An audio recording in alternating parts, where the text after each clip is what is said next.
Señor, te doy gracias en esta mañana por la vida de los pastores que representan cada lugar por este medio, Señor. Bendigo sus vidas, bendigo su labor, Señor, y te pido, Señor, que seas tú con ellos y con nosotros en esta mañana y que nos hables a través de tu palabra, Señor. Toma el control de este tiempo y de todo cuanto se hable, Señor. Espíritu Santo, sé bienvenido y transmite, Señor, tu mensaje en el nombre de Jesús. Amén. Bien, Amén. el título de mi prédica se llama Encuentro. En Juan 11:25 dice: yo soy la resurrección y la vida, y el que cree en mí, aunque esté muerto, vivirá. Sabía que sus discípulos no podían cambiar por sí solos. Tenían el conocimiento de la ley de Moisés, pero ésta no tenía autoridad para cambiar a nadie, pues la ley no puede cambiar a nadie. Es únicamente por el poder del Espíritu Santo que cualquiera de sus discípulos cambiaría radicalmente.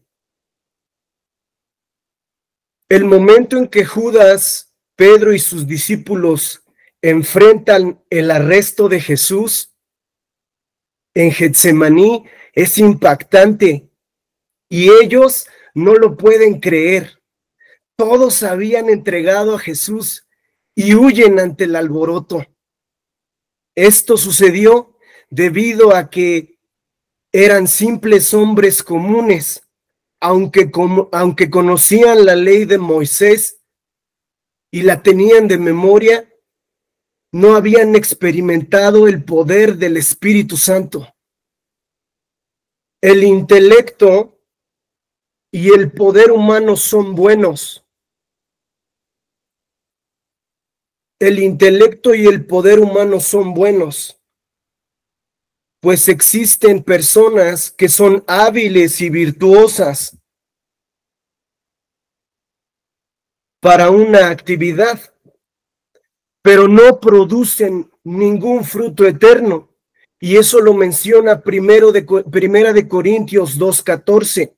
Pero el hombre natural no percibe las cosas del Espíritu de Dios, porque para él son locura, y no las puede entender porque se han de discernir espiritualmente. Jesús dijo que Él es la vid verdadera y que solo en Él, solo si permanecemos en Él, llevamos mucho fruto. Eso está en Juan 15, del 5 y 6. ¿Cómo logramos este fruto? Teniendo un encuentro con Jesús, el cual nos sopla vida por medio del Espíritu Santo. Acompañemos a Pablo en el camino a Damasco. En Hechos 9, del 1 en adelante.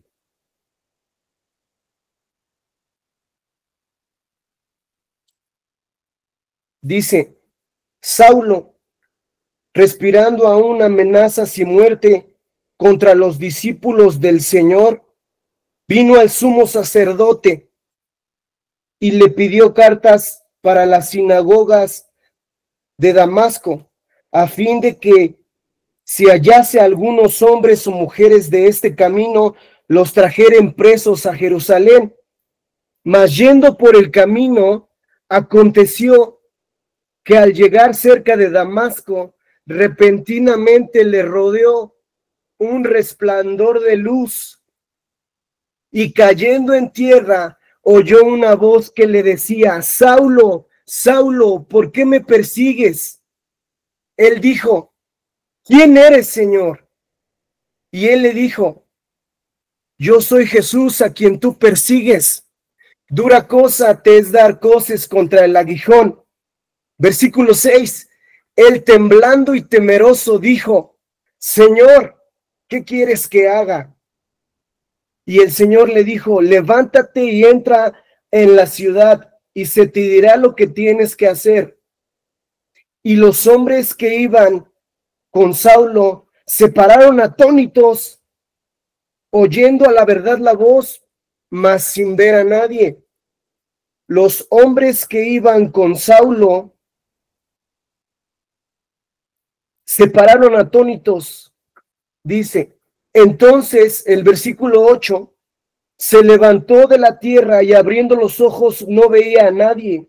Así que, llevándolo de la mano, lo metieron a Damasco. Versículo 9, donde estuvo 3 días sin ver y no comió ni bebió. Había entonces en Damasco un discípulo llamado Ananías, a quien el Señor le dijo en visión, Ananías, y él respondió, heme aquí, Señor. Y el Señor le dijo, levántate y ve a la calle que se llama Derecha, y busca en casa de Judas a un hombre llamado Saulo de Tarso, porque he aquí él ora y ha visto una visión a un varón llamado Ananías que entra y le pone las manos encima para que recobre la vista. Entonces Ananías respondió, Señor, he oído de mucho acerca de este hombre y cuántos males ha hecho contra tus santos en Jerusalén. Y aún tiene autoridad de los principales sacerdotes para prender a todos los que invocan tu nombre. Y el Señor le dijo, ve, porque instrumento escogido me es este, para llevar mi nombre en presencia de los gentiles y de los reyes y de los hijos de Israel, porque yo le mostraré cuánto le es necesario padecer por mi nombre. Fue entonces Ananías y entró en la casa y poniéndole sobre él las manos, dijo, hermano Saulo, el Señor Jesús, que se te apareció en el camino por donde venías, me ha enviado para que recibas la vista y seas lleno del Espíritu Santo. Al momento se le cayeron las escamas de los ojos y recibió al instante la vista, y levantándose fue bautizado. Aquí vemos el poderoso encuentro de Dios de Saulo con Jesús, en el cual Saulo queda ciego y solo es guiado por la voz de Jesús. La primera evidencia de un encuentro con Dios es que somos guiados por su Espíritu. Y eso Pablo mismo lo declara en Romanos 8:14, porque los que son guiados por el Espíritu de Dios, estos son hijos de Dios. Y en el versículo 16 da un cambio. Dice, pues si habéis recibido el Espíritu, en el versículo 15, perdón, pues si habéis recibido el Espíritu de Dios, ya no están en esclavitud ni en temor, sino habéis recibido el Espíritu de adopción por el cual clamamos Abba.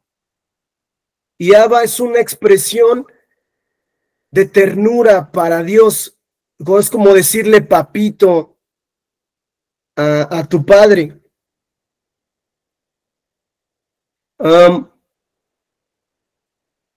Los discípulos no habían experimentado tal cambio hasta la instrucción de Jesús en Hechos 1.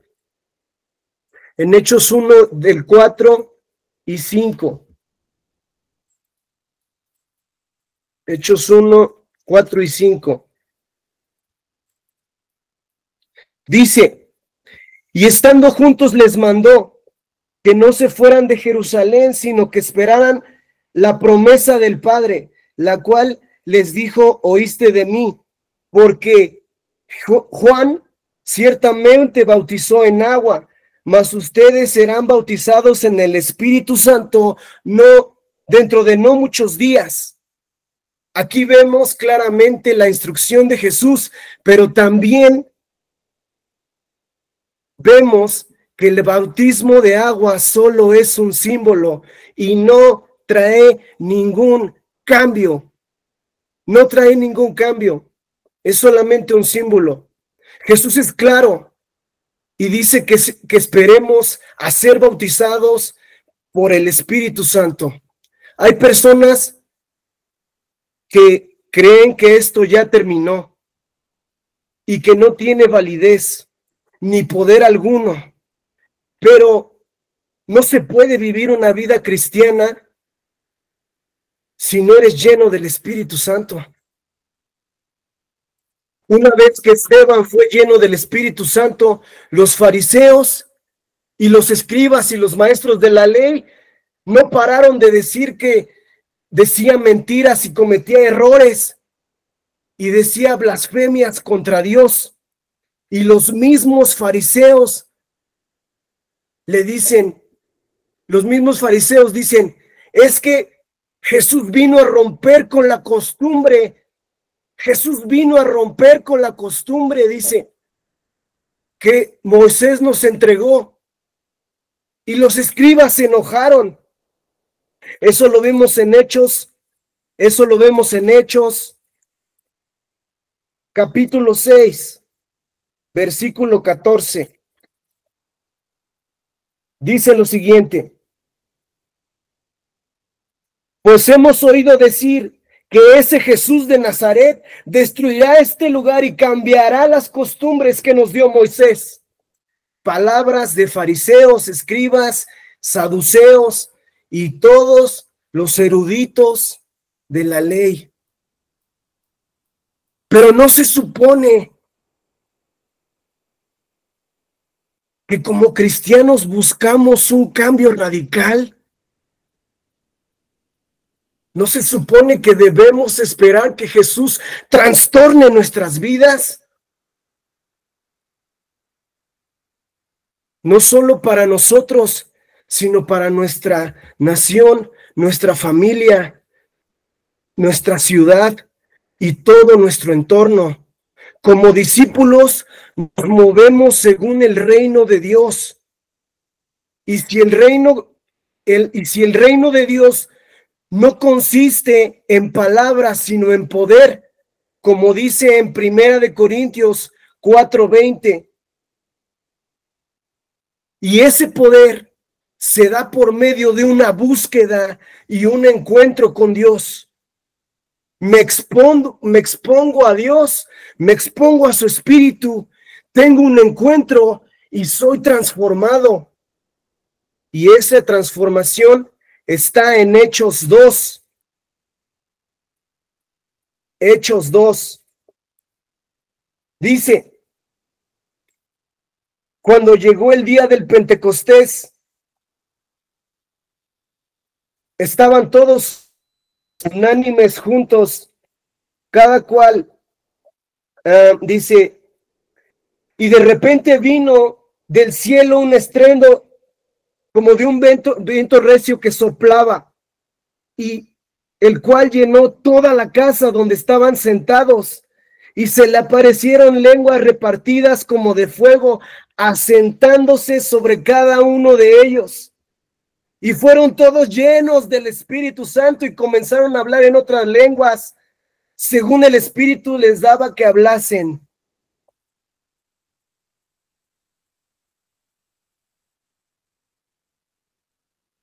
Qué impactante.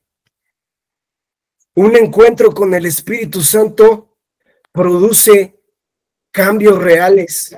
Si recordamos, en Juan habla sobre que Jesús viene al templo y saca todas las cosas que los campistas y los mercaderes habían puesto. Y dice él: han convertido mi casa en un mercado. Pero Jesús trastorna nuestro interior. Dice en el versículo 4, y fueron todos llenos del Espíritu Santo y comenzaron a hablar en otras lenguas, según el Espíritu les daba que hablasen.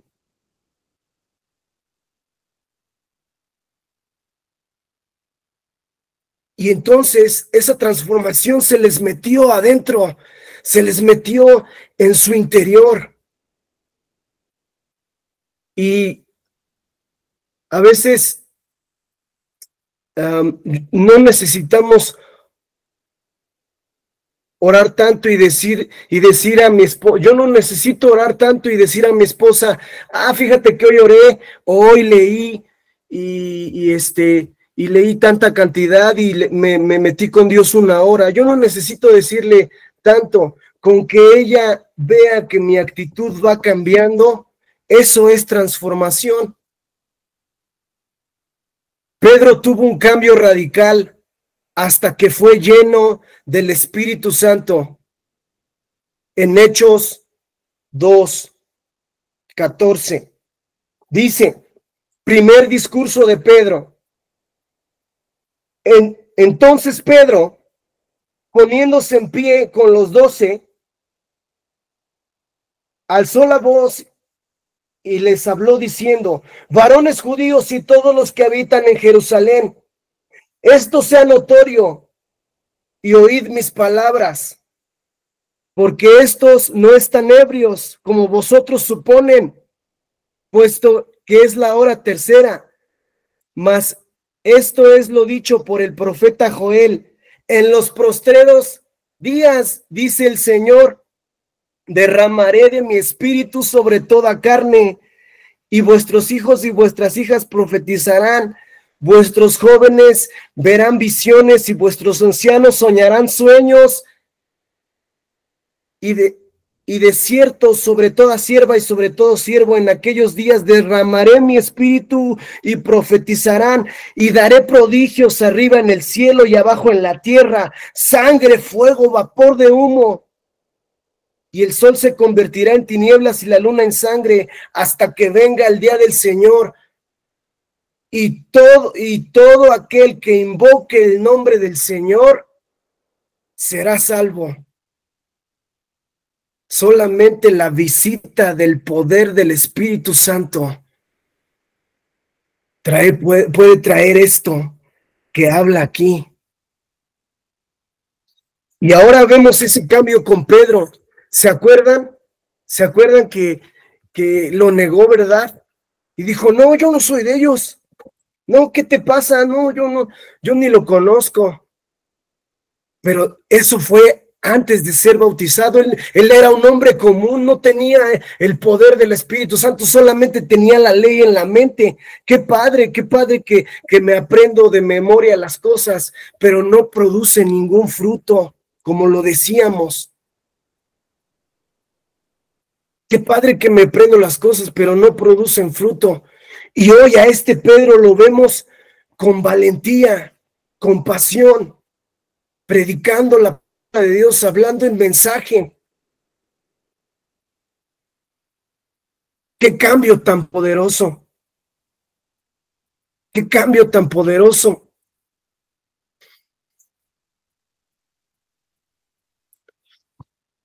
Necesitamos un encuentro con Dios hoy. Tal vez estamos en ese lapso de buscar a Dios, de estar. Ahora, la llenura del Espíritu Santo es constante. Esta llenura es constante todos los días es estar buscándole y llenándome, buscándole y llenándome. ¿Necesito un encuentro con Dios hoy? ¿O solo me aprendo la Biblia de memoria para quedar bien y estar diciendo un versículo por decirlo y no produzco vida? Porque solamente, como lo decíamos en Juan 11:25, solo Jesús dice, yo soy la resurrección de la vida, y aunque esté el que cree en mí, aunque esté muerto, vivirá. Acuérdate que la letra mata y el espíritu vivifica. Eso lo dice en 2 Corintios 3:6. Segunda de Corintios 3:6. Y si el Espíritu vivifica, ¿quién es la vida? Lo acabábamos de leer en Juan 11:25. Dice, yo soy la resurrección y la vida, dice Jesús. Yo soy la resurrección y la vida. El que cree en mí, ¿sí? Dice, aunque esté muerto. ¿Y qué dice Corintios? Que la ley mata, la letra mata. Estamos muertos, quizá por nuestra religión, por nuestro guardar las formas. Pero ¿qué tal si Jesús hoy viene a tu casa, a tu vida, y quiere arruinar completamente todas nuestras vidas? Hay que dejarlo. Hay que dejarlo. Vamos a orar. Espíritu Santo, en esta hora te pido que todos nosotros seamos llenos del Espíritu Santo. Visítale, Señor. Visita a cada uno de mis hermanos en sus hogares. Que sea un altar sus hogares para tu visita. Que en medio de su quehacer, Señor, puedan encontrarse contigo. Y que ese encuentro contigo sea constante e imparable, que como decía en Hechos, estos son los que trastornan el mundo entero. Estos son los que trastornan el mundo entero, que podamos a través de tu Espíritu Santo trastornar el mundo entero, Señor. Ayúdanos, necesitamos tu Espíritu Santo. No podemos vivir la vida cristiana sin el Espíritu, Señor. Visita a cada uno de mis hermanos, tócanos, abrimos nuestro corazón a ti, Señor. Abrimos nuestra alma, nuestro espíritu, nuestro cuerpo, Señor. Y ven, Señor, ven, encuéntrate con nosotros. Y cambia nuestra ciudad, cambia nuestra nación, nuestras vidas, nuestras familias. Y que haya un avivamiento. Comienza con nosotros. En el nombre de Jesús.